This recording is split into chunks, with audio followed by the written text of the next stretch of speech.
I think it was provocative enough to get some questions from the audience. Arthur. Thank you both for an interesting presentation.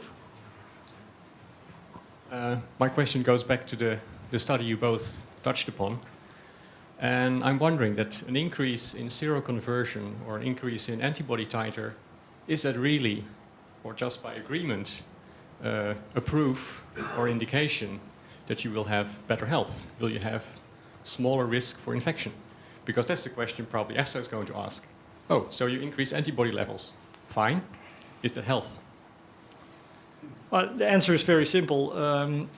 We use this all the time for seasonal flu vaccines, and if you write this down in the right way, it should be enough. But as I also said, the study is also flawed by the fact that there are some issues there with the design, and you should try, of course, to follow these people also in disease burden. Exactly. What's that done?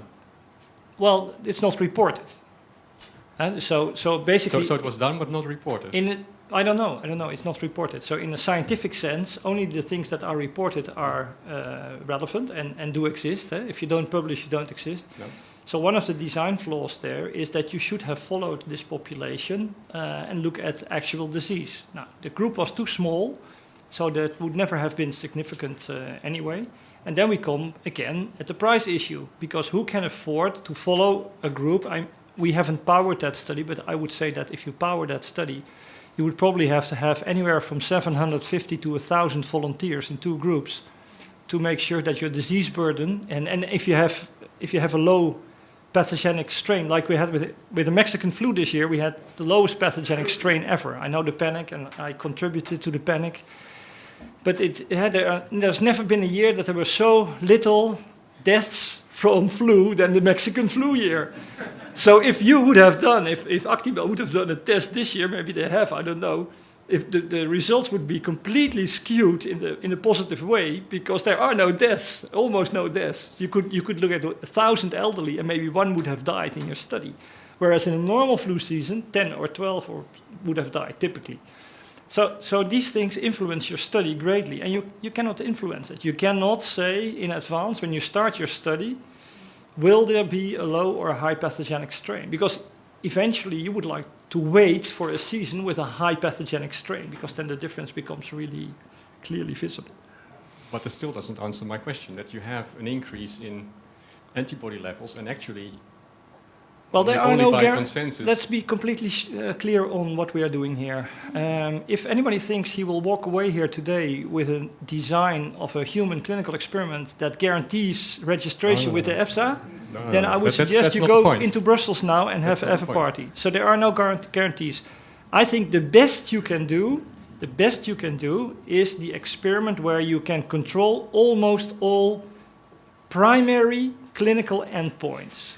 Yes, but I question whether those are relevant. Well, I'm afraid that EFSA is going to do the same thing.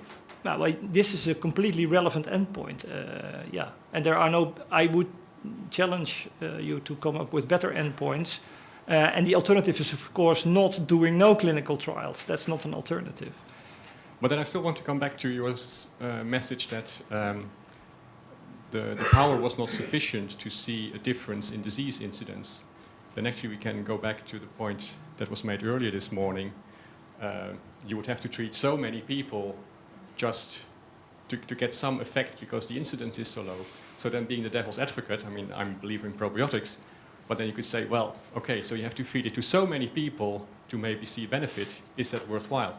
No, I honestly think that we should not go that way. I do think, personally, I think if you would now label a probiotic for general use, you would make a mistake. I would say if you test it in the elderly over 65, then you should also label it as for use over 65 in conjunction with a subsequent influenza vaccination. That I can understand. If you say, well, I want that claim and then I want to label it for general use, yeah, we're back at square one again. That's the same discussion as we had earlier. Is this still up to doubt whether EFSA or any other regulatory committee will accept what in terms of the vaccine business is accepted as the best correlative protection, a sufficient seroconversion? the seroconversion rates, you are allowed to calculate them if your group size is 50 or higher. In this study it was 100 per arm, so that was powered enough for that. But you can imagine if you have a group of 100 and you go to the flu season, that's absolutely insufficient to show a real clinical benefit. And they're wired to get a help in for a probiotic. No, but the real issue, the only real issue to set your mind at ease is the powering of the study, and that has to do with price. So the problem here, I have never, with MedImmune, we did a study for FluMist on 40,000 children at $10,000 a piece. $10,000 a piece, 40,000 children. Now, if I would suggest that to any of you, you would say, are you completely out of your mind? Because that's what the whole business makes in probiotics. So here we have, on the one hand, we have a mechanism where it's completely reliant on virus neutralizing antibodies, completely. There was no disease measured in that study, nothing. And on the other hand, we have a study with 80 volunteers, 80 elderly people, showing marginal results, but positive results. Now, the truth will be somewhere in the middle. You have to repower your study to get towards a clinically significant effect. It's around 700, 800, 900, but it's definitely not 40,000.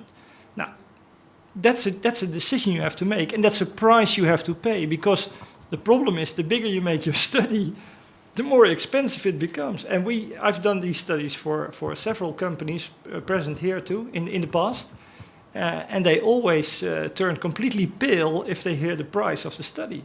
Well, of course, EFSA wouldn't care. If EFSA No. says that No. 700 is what you need, and no, you can't pay that. That's unfortunate for you.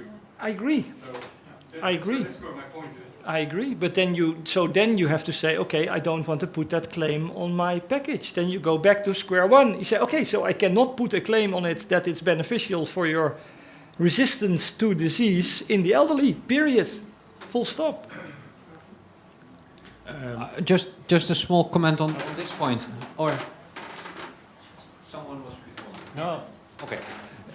If you say clinically significant, and perhaps you also mean clinically relevant, I think there is a difference in the vaccine and in the EFSA, because on the vaccine issue, there is the clinical relevance on a population level, that's public health. While the EFSA will probably look more on a consumer perspective, an individual perspective. And that makes it, just in this sort of cases, make a huge difference. So we have to take that into consideration. I would like to show one slide, that if you don't want to do a study with 7,000 people in both arms, you can directly expose healthy people to a virus. This is from the New England Journal of Medicine. Group size is, you see here, 50 to 100, so that's smaller. And what has been done here is taking healthy students, test them for antibodies to rhinoviruses. There are 90 different rhinoviruses. If you have gone through an infection once, then you are protected against the other ones, but here is selected for, I thought, rhinovirus 39. If you were seronegative, you could participate in the study. You get live rhinovirus in your nose, and then you develop symptoms. Yeah? Clinical cold periods in 50, 60, 70% of the people. Yeah? So that's easy to do. It's easy to perform. It's not easy to get ethical approval for such a study. This study was to see whether Echinacea extracts could prevent common cold episodes, also no. And whether when you had already symptoms, whether then they could relieve symptoms also. The answer was no. But this is direct infection model in human volunteers. So it can be done. It will be difficult. And also that, not so many patients, but you have to do this in a clinical setting. Yeah? So that's costly.